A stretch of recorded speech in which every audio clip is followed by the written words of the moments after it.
apa komentar Pak Prabowo terhadap putusan MK yang melahirkan MK-MK itu? Itu aja. Come on, Mas Ganjar. Kenapa yang 13 orang hilang pada saat itu ditanya kepada saya? Itu tendensius, Pak Ganjar, ya. Itu tendensius. Dan ketika dialognya sudah undang-undang, siapapun yang kritis dianggap oposisi, siapapun yang pro dianggap pro pemerintah. Pak Prabowo tidak tahan untuk menjadi oposisi. Saya yang mengusung Bapak.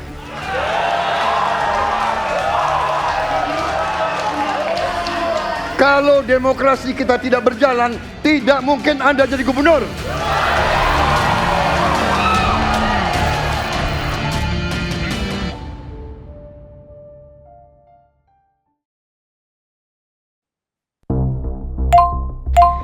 Kalau menurut saya dari debat capres kemarin terlihat nomor 3 ini memberikan jawaban-jawaban yang tegas, tenang, dan tuntas dibandingkan dengan nomor 1 dan 2 yang justru terlihat saling serang dan emosional.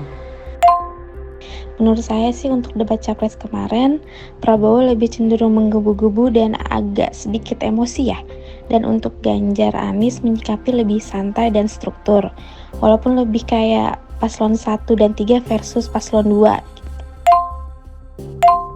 Capres kemarin menurut saya jadi kayak terlihat ya karakter asli dari masing-masing capres. Dan terlihat juga kayak banyak pertanyaan yang sifatnya serangan.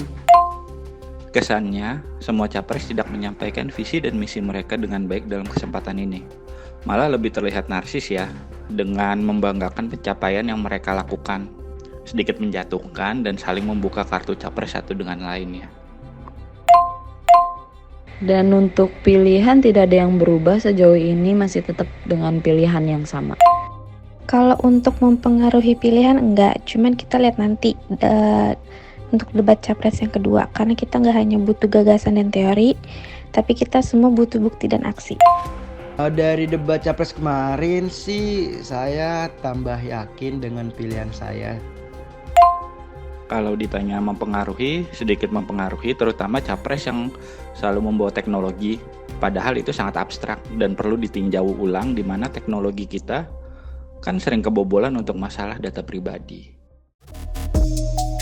Debat Capres pertama yang digelar 12 Desember 2024 mengangkat tema pemerintahan, hukum, HAM, pemberantasan korupsi, penguatan demokrasi, peningkatan layanan publik, dan kerukunan warga. Debat dimulai dengan pemaparan visi misi dan program selama 4 menit oleh masing-masing capres. Ketika kita bicara demokrasi, minimal ada 3. Memasuki segmen 2 dan 3 mulai memanas, terutama saat memasuki subtema penguatan demokrasi. Anies menilai kepercayaan rakyat saat ini semakin menurun pada proses demokrasi. Hal itu sontak ditanggapi oleh Prabowo hingga tensi perdebatan pun meninggi. Tak hanya Prabowo dan Anies, panasnya situasi debat juga terjadi saat Ganjar melontarkan pertanyaan soal pelanggaran HAM berat kepada Prabowo. Prabowo merasa Ganjar sangat tendensius pada pertanyaannya. Walau begitu, situasi panas itu cepat ditangani oleh moderator sehingga debat tetap kondusif. Pengamat komunikasi politik UGM Nyarwi Ahmad menilai Anies Baswedan lebih berhasil memanfaatkan momen debat dari sisi pemanfaatan panggung, mulai dari awal pembukaan sampai diskusi interaksi. Sedangkan Prabowo berada di posisi paling rendah sebab kurang bisa memaksimalkan manfaat panggung. Anies itu karena temanya perubahan dia cenderung progresif ya. Termasuk attacking dia itu juga lebih dominan ya dibandingkan claiming ya maupun defending. Nah, kalau debat itu paling nggak ada 3, attacking menyerang, claiming itu mengklaim terhadap capaian keberhasilan track record ya, walaupun itu juga dia lakukan.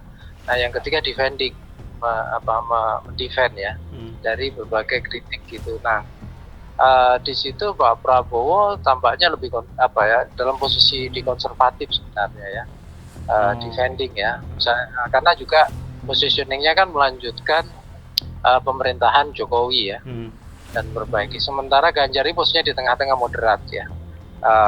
Ada unsur melanjutkan tapi juga alternatif perubahan juga ada yang dia tawarkan. Tetapi dalam posisi yang seperti itu kan kadangkala justru kurang beruntung juga ya, sehingga positioning Ganjar itu kurang terlihat.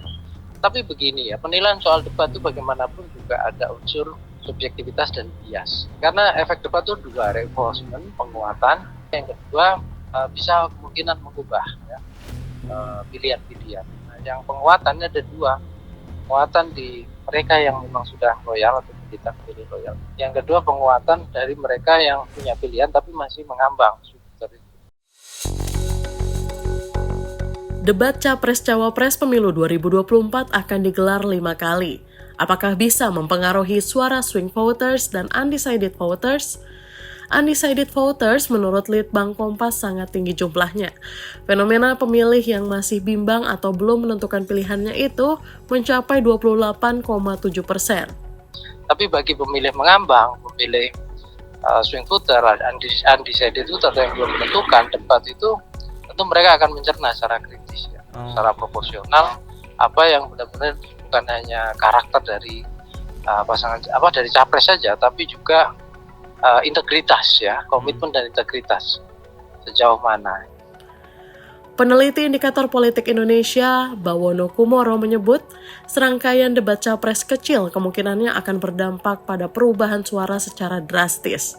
Yang paling mungkin terpengaruh oleh debat capres-cawapres adalah para undecided voters.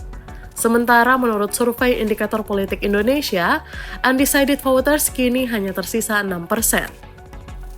Pak Prabowo strong voternya itu ada di angka 81%-an. Kemudian Pak Anies ada di 75%-an, Pak Ganjar ada di 78% gitu ya. Strong voter ini adalah mereka yang mengaku sangat kecil kemungkinan untuk mengubah pilihan. Artinya debat-debat capres ini tidak akan mengubah secara drastis gitu ya dukungan pemilih naik turun dari masing-masing capres. Yang paling mungkin adalah debat capres ini mempengaruhi orang yang belum menjawab atau undecided voter tadi yang jumlahnya kalau menurut survei indikator itu tinggal 6%. Drone Emprit memonitor komentar terkait debat capres di X atau Twitter. Hasilnya, Prabowo mendapat sentimen negatif tertinggi setelah Anies dan Ganjar.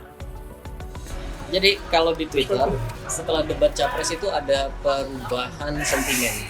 Dan itu cukup signifikan.